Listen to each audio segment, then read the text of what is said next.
अस्सलाम वालेकुम फ्रेंड्स। आज हम जो प्ले डिस्कस करने जा रहे हैं वो है दी केयर टेकर। ये लिखा है हारोल्ड पिंटर ने और ये प्ले जो है थिएटर ऑफ अब्सर्ड से लिया गया। दी केयर टेकर का मीनिंग है कि अपना घर छोड़कर किसी के हवाले कर देना, और वो जो ख्याल रखने वाला होता है उस घर का, वो केयर टेकर ही कहलाता है। दी केयर टेकर, इसके आथर हैं हारोल्ड पिंटर। ये पब्लिश्ड हुआ है 27 अप्रैल 1960 को। इसकी सेटिंग है वेस्ट लंदन विंटर में, और इसकी लैंग्वेज जो है वो है इंग्लिश।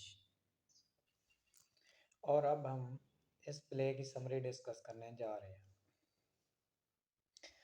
इस प्ले का जो एक मेजर कैरेक्टर है मिक। इस प्ले की समरी यहीं से स्टार्ट होती है। वो एक कमरे में अकेला रहता है और उस कमरे की हालत नासाज होती है। इस कमरे की हालत जो है बहुत ज़्यादा बिगड़ी हुई होती है। कोई चीज़ भी ढंग से नहीं होती।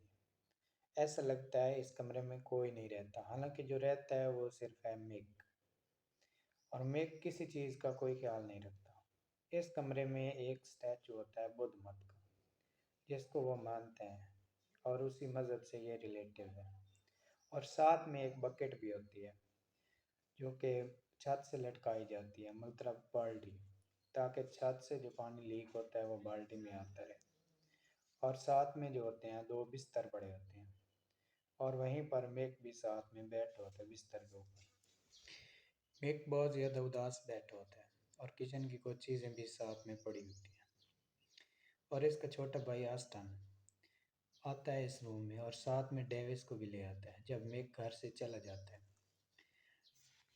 आस्टन की मुलाकात डेविस से एक कैफ़े में होती है, जहाँ पर डेविस अपने कोवर्कर के साथ झगड़ा करता है और आस्टन भी सुनता है।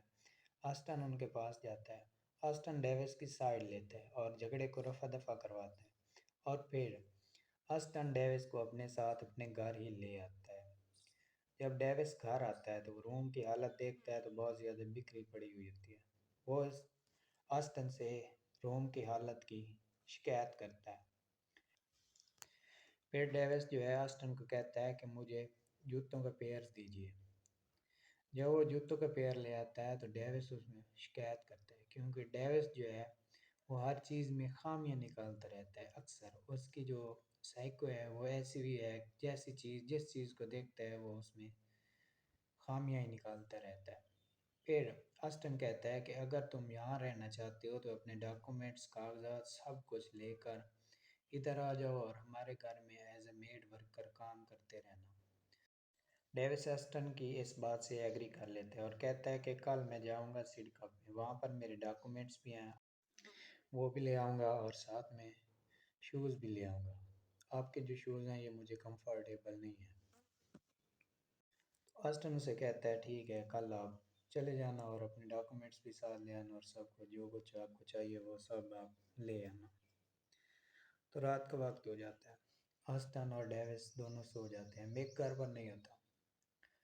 अस्टन रात को डेविस के खर्राटों की आवाज़ सुनता है। सुबह अस्टन डेविस से शिकायत करता है, तो फिर डेविस जो है इस बात को मानने से इनकार कर देता है। वो कहता है कि तुम्हारे रूम में जो है कुछ भूत होंगे, उन्हीं की आवाज़ होगी, मैंने कभी नहीं निकाली कोई आवाज़ ऐसी, मैंने कभी भी नहीं निकाली।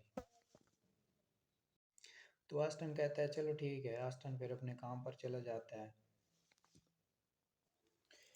घर में डेविस जो है वो अकेला रह जाता है।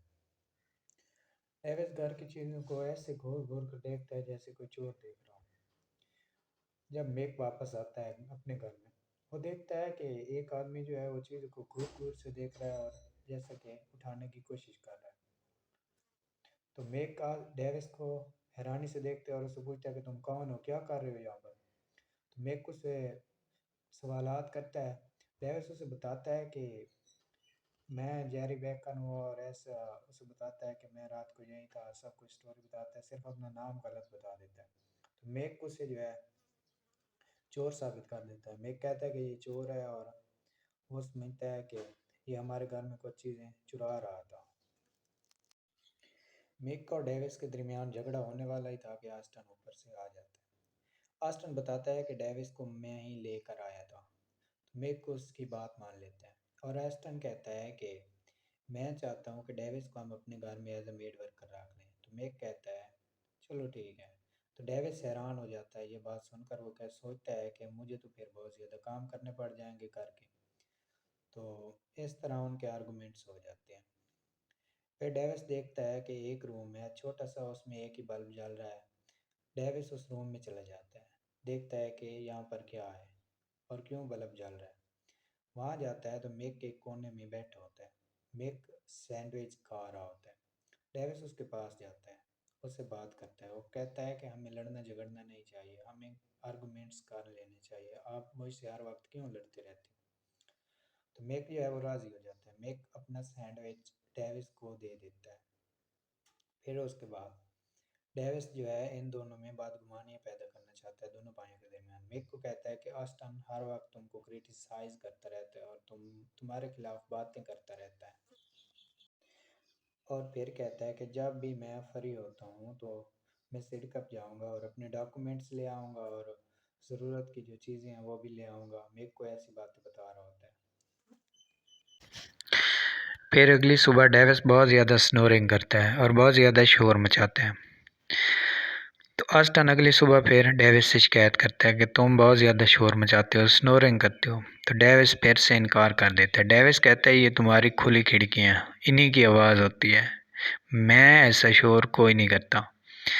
तो अस्टन जो है इसकी बात मान लेते हैं। इनको इन दोनों के दरमियान फिर से एग्रीमेंट हो जाता है। अस्टन बताता है कि मैं बचपन में बहुत ज़्यादा बीमार हुआ था और मुझे इलेक्ट्रिक शॉक दिए गए थे।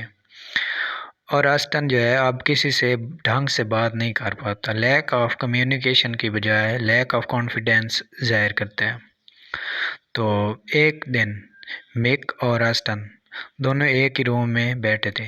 डेविस ऊपर से जाता है। डेविस कहता है कि तुम दोनों एक दूसरे से बात क्यों नहीं करते।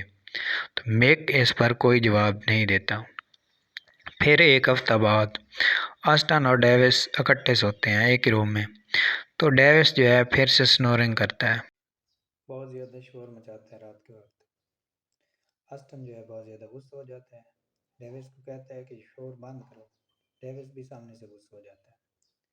कहता है कि तुम पागल हो, तुम्हें अभी भी शौक की ज़रूरत है, तुम पहले जाकर अपना इलाज करवाओ। तो अस्टन उसे कहता है कि दफ़ा हो जाओ, हमारे रूम से निकल जाओ, हमारे घर से बाहर निकल जाओ। डेविस उसकी गर्दन पर चाकू रख देता है। और फिर भी थोड़ी देर बाद ये रिलैक्स होते हैं। फिर भी अस्टन कहता है कि तुम चले जाओ यहाँ से। इसका सामान दरवाजे पर फेंक देता है। उसके बाद डेविस मेक से अस्टन की शिकायत करता है। लेकिन मेक का डेविस की साइड नहीं लेता, वो अपने भाई की साइड ही लेता है, ऑस्टन की। तो यूं ही डेविस जाते वक्त ये कहता है कि ऑस्टन मुझसे बहुत ज़्यादा काइंड रहा है। और डेविस वहाँ से चला जाता है। मेक जो है बहुत ज़्यादा गुस्सा होता है। मेक वो सब कुछ जो बुद्ध का स्टैचू पड़ा होता है उसे तोड़ देता है और कहता है कि अब हम लोग आगे बढ़ेंगे।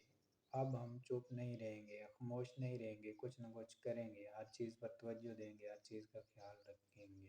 और यहाँ पर जो प्ले है वो एंड हो जाता है। अब नेक्स्ट जो है हम इस प्ले के थीम्स डिस्कस करने जा रहे हैं। फर्स्ट थीम जो है अब्सर्डिटी ऑफ मॉडर्न सोसाइटी है। नेक्स्ट जो है पावर एंड डिसेप्शन है। उसके बाद जो है लॉनलीनेस एंड आइसोलेशन है। उसके बाद जो है आइडेंटिटी ऑथेंटिसिटी है। नेक्स्ट जो है लैक ऑफ कम्युनिकेशन है। ये चंद थीम जो है आप प्रॉपरली एग्जाम में अटेम्प्ट कर सकते हैं और डिस्कस कर सकते हैं। बेहतरीन है फॉर एग्ज़ाम, फाइनल एग्ज़ाम के लिए। So thank you so my dear viewers for watching my videos. Thanks lot. Kindly subscribe my YouTube channel and like this video and share with other fellows.